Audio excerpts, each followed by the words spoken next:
¿Qué tal, queridos amigos? Avanza diciembre. Estamos a punto de cerrar ya este año 2020, que va a ser recordado como el año de la maldita pandemia. Y también el año de la mayor negligencia política, social y jurídica que se haya dado en la historia de nuestro país. No es cualquier cosa, ¿eh? Hemos vivido todos los estados negativos en un año. Un estado de guerra simulado o minimizado, porque el narcotráfico ha tenido vía libre en nuestro país durante estos 12 meses, pero vía libre, con aquello de que la mayor parte de los mexicanos han estado confinados o han salido poco. Las carreteras y los cauces naturales por donde circula el tráfico de drogas, pues están abiertas, están disponibles. Y además, pues el presidente ha dicho que a ellos, a los narcos, no se les deben dar balazos, sino abrazos, así como nos pidió en un principio que también nos abrazáramos con la pandemia, empezando, porque no iba a ser riesgosa, iba a pasar pronto. Miren ustedes en qué situación nos encontramos. 115,000 decesos prácticamente desde el punto de vista oficial, que si los multiplicamos por 3.8, el factor López-Gatell, el mismo factor que este señor reconoció debía aplicarse, porque había muchos lugares, muchas comunidades en donde era imposible hacer la sumatoria real de los decesos que se daban en nuestro país como consecuencia del coronavirus.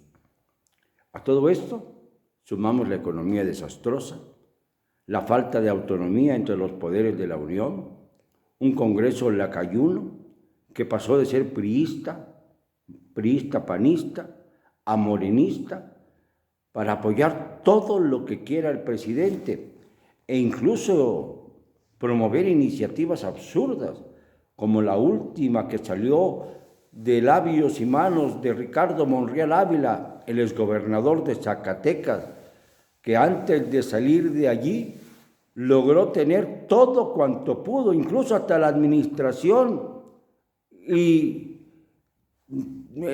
la propiedad de la famosa mina del Edén, allá en Zacatecas, que es uno de los atractivos turísticos más importantes, y allá construyó en el centro de la mina un antro que es visitadísimo, o era visitadísimo, pero quizá como no se ve, pues a lo mejor tienen la posibilidad de que siga abierto subrepticiamente para que pueda seguir operando como operan algunos de los restaurantes y antros que son propiedad de los grandes políticos o de los grandes empresarios con intereses con la clase política. Este es nuestro México en el 2020, un México en donde se traiciona, se miente y se roba, un México que va en contra de todos los principios que nos dijo el presidente en funciones que iba a exaltar como del cambio de rumbo y de sistema para lograr consolidar una real transformación. Yo aplaudí cuando escuché eso. ¿Quién no iba a aplaudir?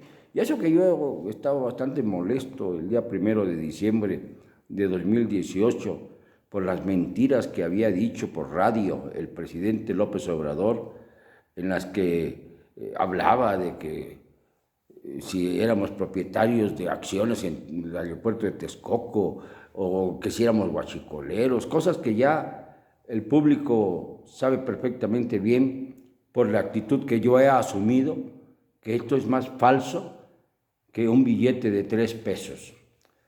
Pero hay calumniadores a sueldo que siguen insistiendo en lo mismo. Calumniadores que son los youtubers aduladores que me pegan, eso sí, con gran furia, porque de repente no entienden los sarcasmos.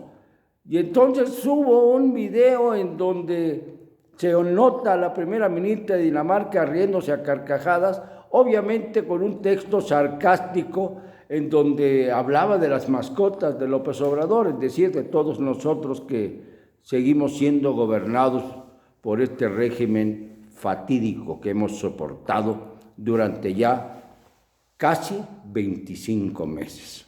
25 meses se han ido y nos faltan todavía recorrer un número bastante hasta llegar a 5 años y 10 meses en octubre de 2024, la fecha fatídica a la que no quiere llegar López Obrador, y cuando esté a punto de llegar no va a aguantar la tentación de que el 24 se extienda y se extienda y se extienda, como cuando paran el reloj legislativo para no romper lo que dice la Constitución respecto a los plazos para, por ejemplo, dar a conocer el programa de ingresos y de egresos de la Federación. Entonces, cuando no se han puesto de acuerdo, paran el reloj y sigue el mismo día fungiendo para no alterar los términos constitucionales. Bastante ridículo, pero así lo hacen.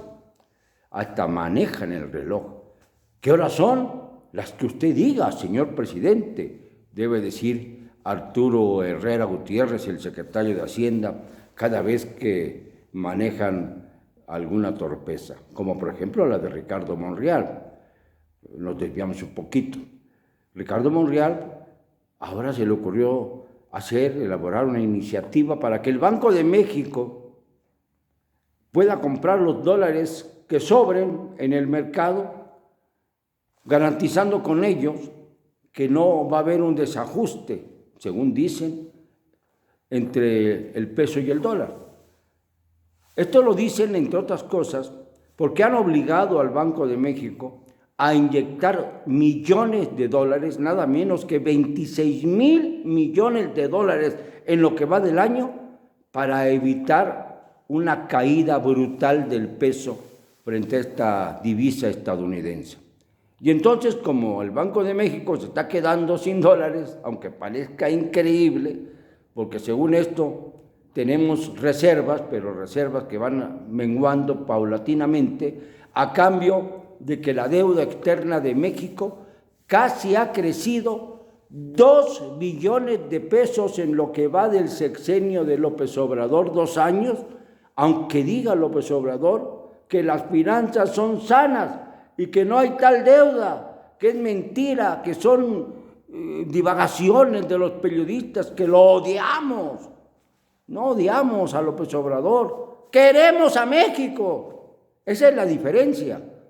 Querer a México no significa odiar al presidente, sino hacerle ver que está perjudicando a nuestro país, hacerle ver que en este año 2020, el año de la maldita pandemia, no supo enfrentarse a ella con tiempo, que no se burle de las estadísticas, que no diga que no somos oficialmente el país número 4 en número de decesos y extraoficialmente el número 1, si consideramos el factor 3.8 de López-Gatell, que nos llevaría a tener una cifra que ronda en los 400,000 decesos.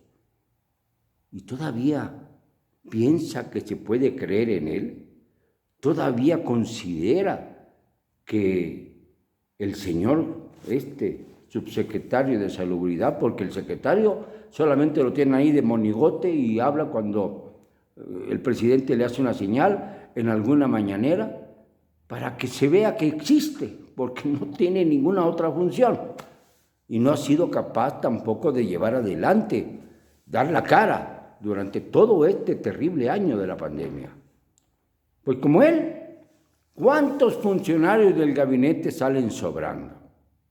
Olga Sánchez Cordero, hombre, sirvió para decirle al presidente que no puede indultar a un preso que no está bajo sentencia definitiva, que se puede indultar a alguien que ya haya sido sentenciado de manera definitiva a prisión de manera injusta, de acuerdo al criterio presidencial. Y entonces tuvo que recurrir al presidente de la Corte, Arturo Saldívar Lelo de la Rea, quien obviamente, como hay una gran autonomía entre los poderes, le dio gusto al presidente haciendo lo que él quería. Este es el esquema del Nuevo México que López Obrador ha tenido a bien legarnos en este terrible 2020. Todavía faltan algunos días para que termine el año, pero vamos a ir haciendo en estos días un recuento puntual de cada uno de los hechos que marcan la desgracia de este país en tiempos de López Obrador. No se trata de que si le acusen de comunista o no, porque esto me parece irrelevante. No es por ahí el asunto. El asunto es si es o no capaz de gobernar a este país. Lo que implemente no es más que consecuencia de la sumisión de buena parte de los mexicanos a todo propósito de este personaje. Y sí, aquellos que están preocupados porque llegue México a ser una nación comunista, les decimos que no se preocupen, porque los mexicanos estamos muy lejos de tolerar un régimen totalitario. Pero en cambio, hemos soportado porque nos han vendado los ojos todos los autoritarismos posibles. A lo mejor son añoranzas de viejos imperios, pero en este momento la autocracia presidencial nos asfixia. Ya hablaremos de esto en los días posteriores. Lo siento, no me van a callar, y lo digo con cero cobardía.